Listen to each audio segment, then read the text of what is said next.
오늘은 구애로 시작한 사랑의 다음 단계에 대해서 나누려고 합니다. 하나님의 말씀 함께 읽고 말씀 나누길 원하는데요. 함께 읽겠습니다.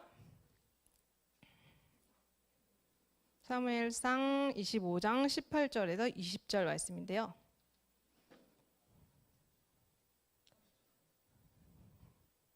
네, 어차피 이따가 볼 거기 때문에 조금 이따 읽겠습니다. 하나님께서 기뻐하시는 게 있습니다. 일단 사람을 창조하시는 걸 기뻐하시고요. 그 다음에 하나님 창조한 남자와 여자가 한 쌍이 되는 걸 기뻐하세요. 하나님께서 이 한 쌍이 되는 걸 기뻐하셨는데요. 아담에게 어떻게 하와를 데려가시는지 아세요? 그냥 하나님이 이끌어 가셨어요. 자, 그래서 하와는 좀 더 쉽게 만날 수 있는 것 같아요. 그런데 우리의 짝은 어디 있습니까? 자, 전 세계 인구가 몇 명인지 아세요, 지금? 79억.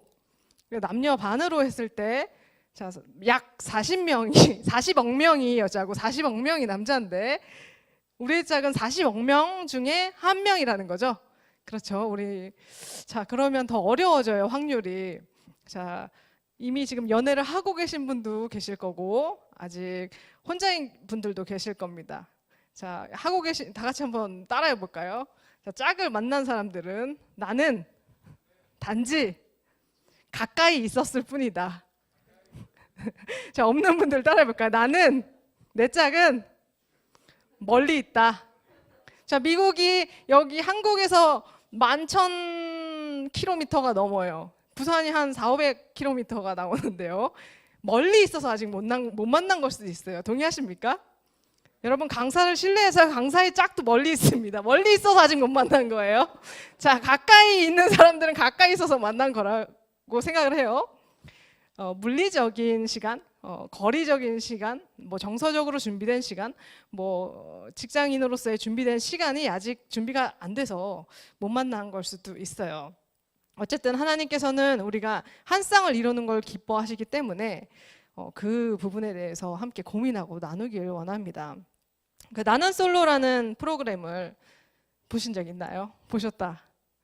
넷플릭스에 있는데요. 저도 이번에 처음 봤어요. 강의를 준비하면서 너무 감을 잃어서 한번 봤는데 7기 40대 특집이 있었고요. 남자 출연자 7명, 여자 출연자 6명이 나와요. 거기서는 뭐 옛날 프로그램 짝이라는 프로그램이 있었는데 뭐 1호, 2호, 3호 했다면 요즘은 뭐 영수, 뭐 영철이 뭐 이런 식으로 애칭을 쓰고 여자들은 옥순이, 뭐 영자 이런 식으로 쓰더라고요. 첫인상 고백을 시작해요. 그럼 남자 출연자 7명이 여자 출연자 6명한테 그 상품을 들고 찾아가서 이렇게 고백을 해요. 당신을 만나기 위해서 40년간 솔로였나 봅니다. 이제 남은 50년을 당신과 함께하고 싶습니다. 이렇게 고백을 던지면서 시작을 합니다. 사랑은 고백을 던짐과 동시에 하게 돼 있어요. 그런데요, 사랑의 시작이 이제 구애인데, 구애를 하고 사랑을 표현해서 관계가 이제 시작되는데, 이 고민이 되었어요. 고백하는 방법을 한번 나눠볼까 하다가, 사실 고백은 한 번 하는 건데 더 중요한 게 우리 가운데 있지 않을까. 그래서 오늘 그 부분을 사무엘상 25장 말씀 가지고선 좀 더 중요한, 사랑이 시작되고 구애가 허락이 돼서 다음 단계에 필요한 것들을 함께 찾아보려고 합니다. 자, 사랑이 시작되면 그 사랑의 요소들이 있습니다. 사랑의 요소들, 사랑을 구성하는 이 요소들이라고 해요. 세 가지가 있는데 한번 볼까요? 띄워주실 수 있나요? 사랑의 3요소, 미국 예일대 심리학자 로버트 스턴버그 박사가 옛날부터 주장해온 이론인데 굉장히 유명한 이론이고 지금도 유명해요. 자, 사랑에는 3가지가 있어야 사랑이 성숙한 사랑으로 성립된다고 합니다. 자, 하나씩 볼까요? 친밀감만 있는 사랑이 꼭지점에 있는 사랑이 있어요. 친밀감만 있으면 무슨 관계냐면 친한 친구, 그냥 친한 사람, 그 사람을 존중하고 배려하고 그런 관계입니다. 정서적인 교류를 하고, 그래서 이 친밀감은 만나는 횟수, 시간을 얼마나 보내느냐에 따라서 증가를 하게 됩니다. 자, 두 번째, 자, 이쪽 뭐죠? 가로? 야, 열정만 있으면 무슨 사랑일까요? 멸정이란 동기, 강력한 동기. 너무 뜨거운 마음, 즐거워. 저 사람을 생각하면 즐겁고 뜨겁고 행복해지는 호르몬도 포함되어 있고 여러 가지 강력한 동기가 포함되어 있어요. 열정만 있으면 짝사랑입니다. 짝사랑. 누군가를 강력하게 좋아할 때 짝사랑을 하죠. 자, 세 번째, 약속이나 책임감만 있는 사랑이 있어요. 이 사랑은 일로 만난 사이라고 볼 수 있습니다. 약속을 지키고 시간을 지키고 서로를 위해 헌신하는. 그런데 부부 사이에서 만약에 약속과 책임감만 지키는 헌신만 있으면 오래된 부부에게서 나타나는 모습인데 그냥 정말 생활만 하는, 자식 때문에 사는 그런 모습이 있어요. 만약에 두 가지가 합쳐졌을 때는 어떤 사랑이 성립이 되냐면 친해요. 친밀감이 있고 그다음에 열정이 있어요. 친하고 열정적으로 지내요. 이 단계는 바로 한 글자로 썸, 데이트하는 단계, 연애하는 단계. 그래서 어떤 책임감이나 헌신이 빠져 있기 때문에 그냥 데이트하고 룰루랄라 즐거워요. 어쩌면 낭만적이긴 하지만 뭔가 아쉬운 관계죠. 하나님이 보실 때는 완전하지 않은 모습일 수 있습니다. 그러면 열정이 있어요. 그리고 헌신을 해요. 이런 사랑을 뭐라고 써 있나요? 네, 얼빠진 사랑. 친밀감은 전혀 없고 열정이나 책임감은 있지만 친하지 않은, 그냥 서로의 책임과 열정만 있는 사랑을 의미한다고 합니다. 친밀감이 있고 헌신만 해요. 만약에 그런 경우는 그냥 친한 우정, 깊이 있는 우정의 단계. 우리는 굉장히 친한 부부, 하지만 서로의 책임을 다하면서 가는 부부. 근데 뭐가 없어요? 열정이 없기 때문에 뭔가 이 사람을 내가 사랑하고 있다라는 어떤 그런 감정이 빠져 있는 상태를 의미합니다. 그래서 사랑이 성립이 되려면 이 세 가지, 친밀감, 열정, 헌신이라는 세 가지 요소가 이루어져 있는데요. 여러분이 하고 있는 지금 사랑은 어떤 사랑입니까? 혹시 열정만 있으신 분 있습니까? 괜찮아요. 두 가지를 만들어가면 되니까요. 자, 열정도 없어, 아무것도 없는 사랑의 상태는 괜찮아요. 주님만 사랑하시는 것 같아요. 자, 괜찮습니다. 만약에 지금 열정과 친밀감만 있다면 다시 한번 진지하게 이 관계에서 어떤 헌신을 약속하면서 앞으로 바라볼 것인가 좀 멀리 바라보고 가셨으면 좋겠어요. 사랑의 세 가지 이론을 우리가 방금 나눴어요. 자, 청년들이 쉽게 빠지기 쉬운 사랑은 어떤 모습일까요? 낭만적인 사랑 맞습니다. 동물들이 얼빠진 사랑. 동물들이 구애할 때 공작새가 어떻게 구애해요? 날개를 활짝 펴서 정말 예쁘죠. 근데 만약에 사랑하는 사람이 공작새처럼 맨날 날개만 피는 사랑을 한다고 생각해 보세요. 너무 피곤하지 않아요? 계속 하루 종일 공작새 날개만 펼치고 있으면 어떻게 다른 걸 못 하잖아요. 계속 뽐내기만 하고 있어, 사랑을. 그리고 동물 중에 또 물총새는 어떻게 사랑을 고백하냐면 먹이를 끊임없이 잡아다가 던져준다고 합니다. 굉장히 어떤 헌신과 그런 것들을 보여주는 물총새 같은 사람 원하세요? 죽어라 일만 하는. 자, 먹여주고 입혀주고 하지만 친밀감과 열정이 빠지면 그것 또한 너무너무 피곤한 관계죠. 개구리는 밤에 계속 울어요. 계속 울면서 구애를 합니다. 사랑한다고. 그것도 굉장히 힘들죠. 사랑한다는 고백을 24시간 들어보세요. 어떻게 될까요? 피곤해요. 자, 그래서 청년 때는 이 구애의 모습이 빠지기 쉬운 함정인데요. 우리는 이 세 가지, 한 가지에 빠지지 않고 세 가지를 좀 더 구축해 나갈 수 있어야 된다고 생각을 합니다. 자, 근데 사랑이 세 가지가 이 완전체로 있더라도 이 사랑에 균열이 있다는 것을 우리는 알아야 합니다. 사랑에는 균열이 반드시 있습니다. 왜 있을까요? 사랑에 균열이 일어나는 이유 한번 다음 것을 보면서, 인간에게는 매슬로우의 욕구 5단계의 모습인데요. 인간에게 5단계의 욕구가 있다는 걸 아마 자주 보셨을 거예요. 자, 우리 모두에게 있어요. 남자에게도 있고 여자에게도 욕구가 있어요. 가장 밑에 단계 생리적 욕구, 의식주, 자는 것, 먹는 것, 성적인 부분 여러 가지 우리 욕구들이 있어요. 이 욕구들이 채워지지 않으면 진짜 잠 3시간만 잤는데 다음날 누구 만나고 싶나요? 자, 다이어트 중에 연애 감정 올라오나요? 절대 안 올라옵니다. 자, 다이어트 할 때 누군가 친밀하게 지내고 싶은 욕구 안 올라오고 밥 굶으면 위에 욕구들이 솟아나질 않아요. 만약에 이제 대학을 갔어요. 대학에 들어갔는데 의식주도 해결이 됐고 이 대학을 갔는데 건물들이 다 불안해요. 막 언젠가 무너질 것 같은 대학에 들어가면 이 안전의 욕구가 위협받아요. 여러분 공부할 수 있겠어요, 거기서? 절대 못해요. 그 상위 단계 애정이랑 소속의 욕구를 느끼고 있을까요? 이 캠퍼스에 내가 속하고 싶은 욕구? 절대 안 돼요. 어쨌든 안전의 욕구가 채워지면 그 다음에는 그 멤버십 안으로 들어가고 싶은 욕구가 올라오고요. 난 여기 소속감을 느끼고 있다. 그러면 이제 인정받고 싶은 욕구? 4단계가 생각나요. 아, 나 여기서 좀 뭔가 의미 있는 사람, 가치 있는 사람이 되고 싶다라는 의미가 올라옵니다. 그리고 마지막 단계는 5단계인데 이제 자기 실현을 욕구여서 뭔가 자아를 성취하고 내가 하는 일을 통해서 누군가를 이롭게 하고 싶은 이타적인 사랑의 단계로 가게 됩니다. 자, 한번 근데 이 욕구가 부딪히게 되면 이제 그때부터 사랑의 균열이 일어나요.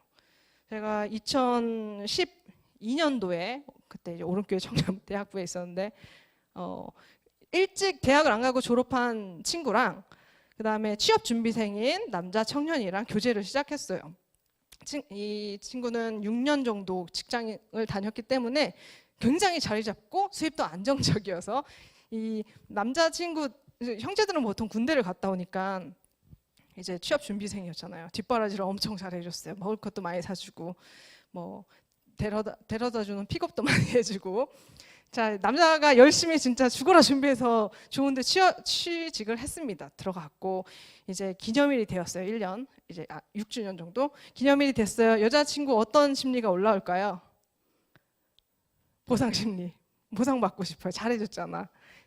근데 남자가 취업해서 들어갔더니 자기가 생각했던 보직도 아니고 자기가 얼마나 이 기업에 얼마나 오래 다닐 수 있는지 보장이 안 된다는 걸 알게 됐어요. 그럼 어떤 욕구가 위협받나요? 입사하자마자 위험해요. 불안, 안전부터 지금 하위 바닥에 있는 욕구부터 흔들려요. 근데 여자는 어떤 욕구를 원하고 있어요? 애정과 소속감을 느끼고 싶어 해요. 그래서 둘이 이제 얘기를 합니다. 연상연하 커플이었는데, 자, 다음 주 우리 기념일인데 뭐 할 거야? 연락을 하죠. 글쎄 뭐 하고 싶은 거 있어? 생각 안 해봤어? 다음 주 무슨 일인지는 알아? 우리 기념일이구나. 그럼 뭐 하고 싶어? 자, 여기서부터 감정은 어떻게 됩니까? 약간 서운해져요. 이해가 되세요? 이해 안 되시는 것 같죠? 약간 서운해요. 이제 자매가 서운해졌어요. 글쎄 뭐 너 하고 싶은 거 있으면 해 라고 던집니다. 그럼 이 불안감을 느끼고 있는 남자 청년 그러면 거기 맛있는데 거기 갈까? 근데 이 자매는 오랫동안 기다렸잖아요. 취미 이런 시간들을 데이트하고 싶은 욕구들을 참았기 때문에 일단 뭐 합정에 가서 피크닉 세트도 빌리고 싶고 뭔가 커플 사진도 찍고 싶고 여러 가지 하고 싶어요. 근데 이제 맛있는 거 먹으러 갈까? 그럼 마음에 들까요? 안 들까요? 안 들어요. 뭔가 스페셜하고 특별하고 취업도 됐겠다. 즐겁게 보내고 싶은데 불안하기 때문에 욕구가 없습니다. 그러면 이제 됐어. 그냥 밥이나 먹고 들어가자. 자, 그렇게 되면 그날 자매는 한동안 친절하지 않습니다. 형제에게. 형제는 무엇을 잘못했는지 모른 채 기분이 안 좋은가? 피곤한가? 이제 고민에 빠지게 되고 결국에는 이런 톡을 받을 수 있어요. 우리 그냥 서로 너무 오래 알았지만 좀 생각하는 시간을 갖는 게 좋을 것 같아라는 톡이 올 수도 있어요. 영문도 모른 채 서로 다른 욕구 때문에 이런 사랑의 균열이 일어나게 됩니다. 자, 그래서요.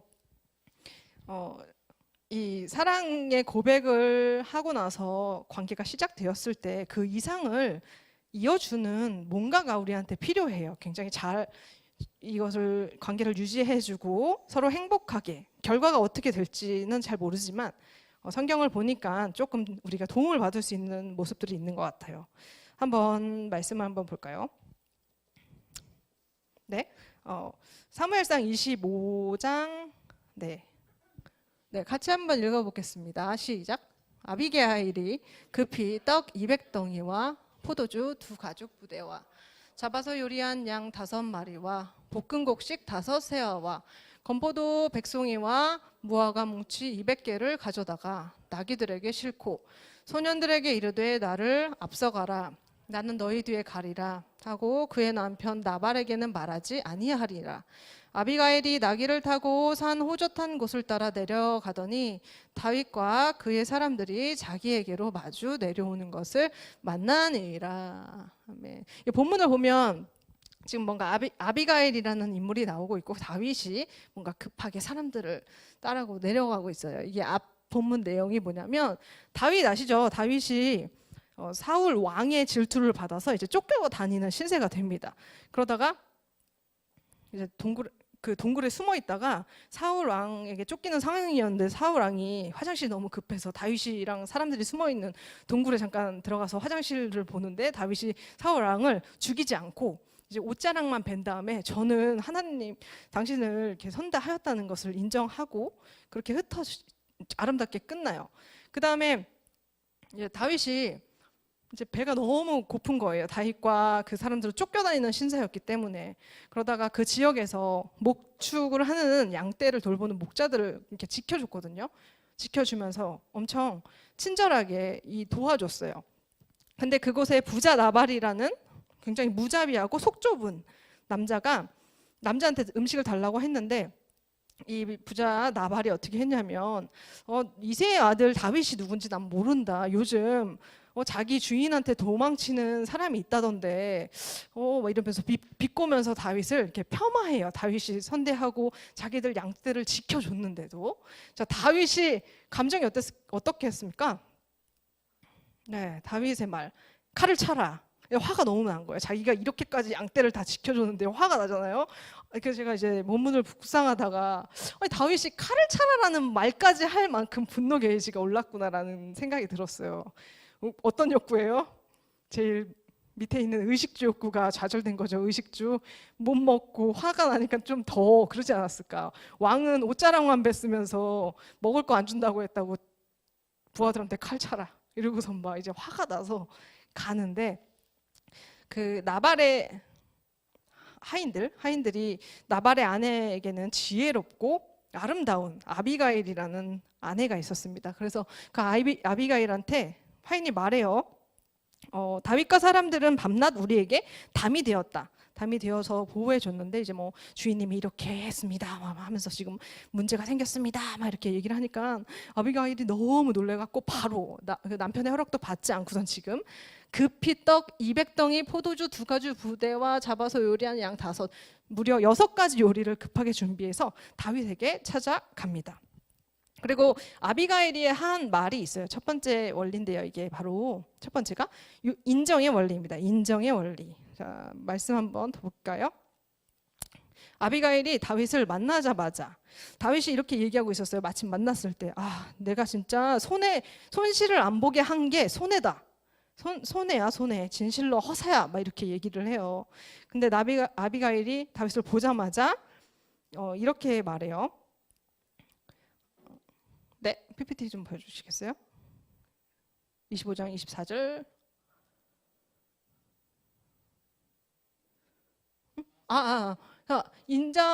인정을 하는 말을 해요. 자, 이 밑줄 부분을 볼게요. 이 죄악을 제게 돌리고 여종에게 주에게 말하게 하시고 제 말 좀 들어주세요. 그 사람은 나발인데 정말 미련합니다. 그 나발이 잘못했다 인정을 해요. 저는 다윗 당신이 한 일을 보지 못했어요 라고 하면서 다윗이 했던 일들에 대해서 인정하는 발언들을 합니다. 그리고 어떻게 해요? 주를 헤아려 하는 자들은 이라고 표현을 하면서 나발이 잘못했다는 걸 한 번 더 언급을 하고 갑니다. 자, 대화에서 갈등이 있을 때 인정하고 너의 수고가 어떤 영역이었는지를 발언하고 이야기를 하자고 얘기하면서 하는 이 인정의 원리가 있을 때요, 이 갈등의 욕구가 생겼을 때 해결해 나갈 수 있습니다. 아까 그 커플을 적용해 보면 자매가 특별하게 보내고 싶어 했죠. 뭔가 익사이팅한 데이트를 원했고 형제는 좀 쉬고 싶어 했어요. 그럴 때 어떻게 누가 잘못한 걸까요? 잘못한 건 사실 없죠. 하지만 뭔가 자매가 원하는 욕구는 이만큼이지만 잘못했나요? 잘못했다고 생각하시는 것 같은데 자매가 원한 좀 가짓수가 뭐 한 5가지가 됐다고 하면 형제가 원한 건 그냥 맛있는 좋은 밥을 먹자라고 한 가지를 제안했다면 조정할 필요가 있어요. 그러면서 그 형제가 이렇게 이야기할 수 있겠죠? 너가 오랫동안 나를 위해서 수고해주고 기다려준 거에 대해선 너무 고맙게 생각한다. 하지만 내가 갔을 때 생각보다 내가 이곳에서 안전하지 못하다는 느낌을 받고 있어. 그 욕구의 가장 핵심 단어를 언급해 주면 돼요. 5개 중에. 안정적이지 못한 것 같아서 굉장히 불안하고 어려워. 하지만 그래도 너와 함께 특별한 시간을 위해서 뭔가를 해주고 싶어. 어떻게 하면 좋을까라고 제안할 수 있습니다. 자, 2번째 원리가 바로 보상의 원리인데요. 관계를 뭐 어려운가요? 욕구 5가지만 기억하시면 돼요. 이따 연습을 해볼 건데, 자,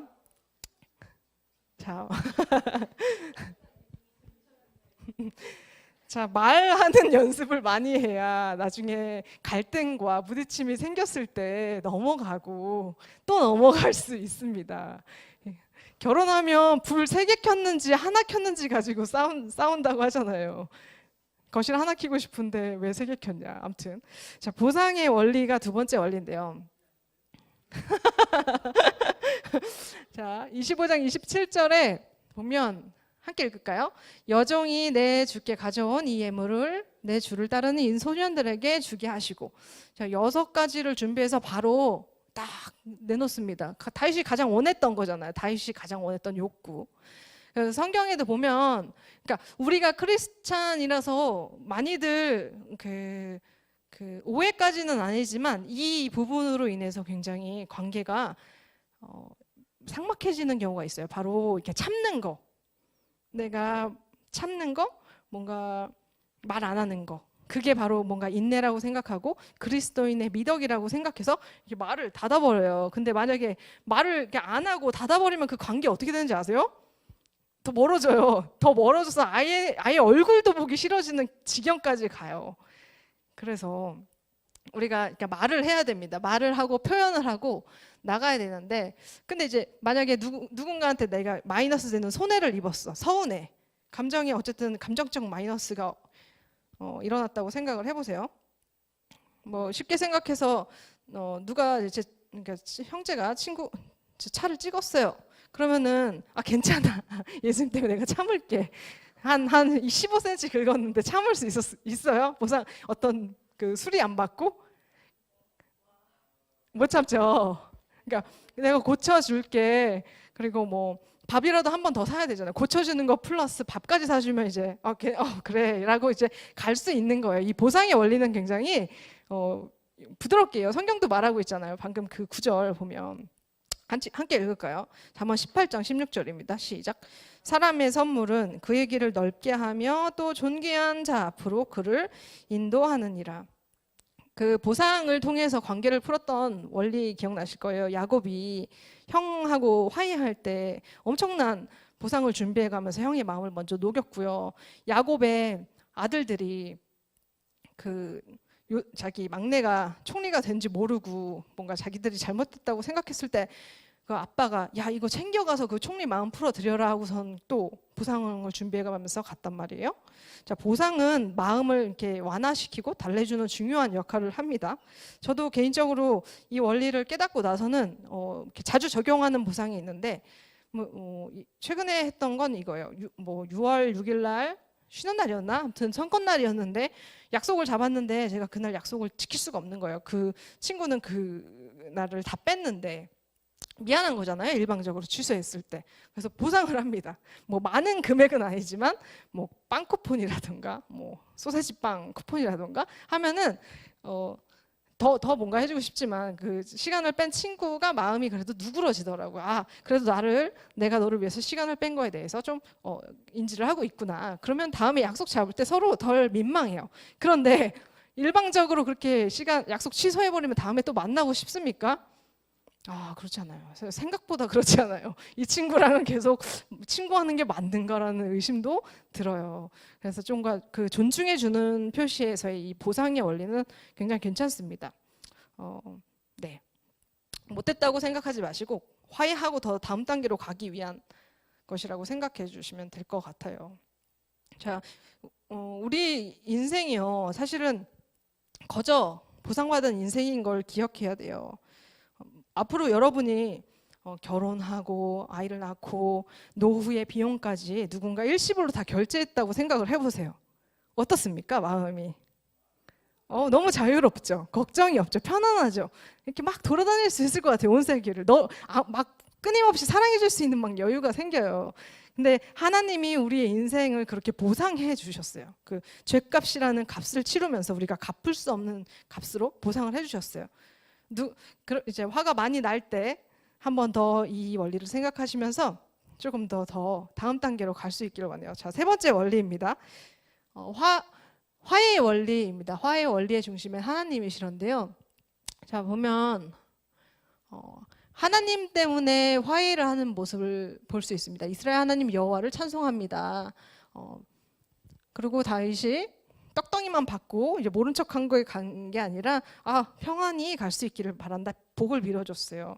세상에서는 세상의 친구들 그냥 이렇게 손절한다고 하죠. 뭔가 누가 나한테 손에 끼쳤어. 그러면은 뭐 그 잘못에 대한 대가를 조금 받긴 하죠. 뭐 받을 수도 있고 못 받을 수도 있는데 받고 어떻게 하나요? 관계를 잘라버립니다. 그러다 보면 결국 혼자가 되는 상황이 발생하는데요. 그래서 제가 혼자 그건 아닌 것 같고요. 자, 그래서 화해라는 단계는 그리스도인들에게 굉장한 특권이고 축복이에요. 화해할 수 있는 명분이 우리 가운데 있어요. 예수님이 보상해 줬다는 원리. 그리고 그렇기 때문에 우리 가운데서도 이런 보상을 받고 마음이 풀어지는 단계까지 나아가야 합니다. 자, 이제 형제가 얘기합니다. 자, 내가 그 5가지의 데이트 목록은 다 해줄 수 없지만 그러면 한 가지를 하고 4가지의 비용에 합하는 선물을 내가 한번 사주는 건 어떨까? 라고 제안하면 조금 어때요? 마음이? 괜찮죠? 괜찮아요. 그날 5가지를 못해도 1가지로 만족할 수 있을 것 같은 기분이 들어요. 이 보상의 원리 때문에 그렇습니다. 또 우리들도 자매들도 그렇게 형제들한테 인정을 해주고 뭔가 해줄 수 있어요. 자, 이 3가지를 원리를 살펴봤는데요. 우리 사랑은 구애로 시작해서 그다음에 사랑이 시작되고 사랑이 시작될 가운데 우리의 사랑에는 3가지 요소가 있다는 걸 오늘 깨닫게 됐어요. 그런데 이 사랑이 3가지가 있더라도 서로 다른 욕구 때문에 갈등이 일어난다는 것을 알게 되었습니다. 그래서 이 갈등의 높낮이 가운데서 조절할 수 있는 게 대화라는 것. 대화. 그 대화를 어떻게 하냐? 서로가 해줬던 거에 대해서 인정을 해주고 서로가 조금 못 맞춰주는 부분에 대해서는 조금 더 보상을 해주고 그 다음에 나도 내가 너무 과하게 요구했다. 아니다. 나도 못해줘서 미안하다. 화해하는 단계로 갈 때 그 다음 스텝으로 넘어갈 수 있습니다. 자, 하나님이 우리에게 용서하고 품고 갈 수 있는 화해의 특권을 주셨잖아요. 이제 구애를 해서 관계가 시작되셨다면 이 대화의 원리를 통해서 한번 하나님이 주신 관계의 풍성함을 누려보는 우리 영혼오른교회 청년부 됐으면 좋겠습니다.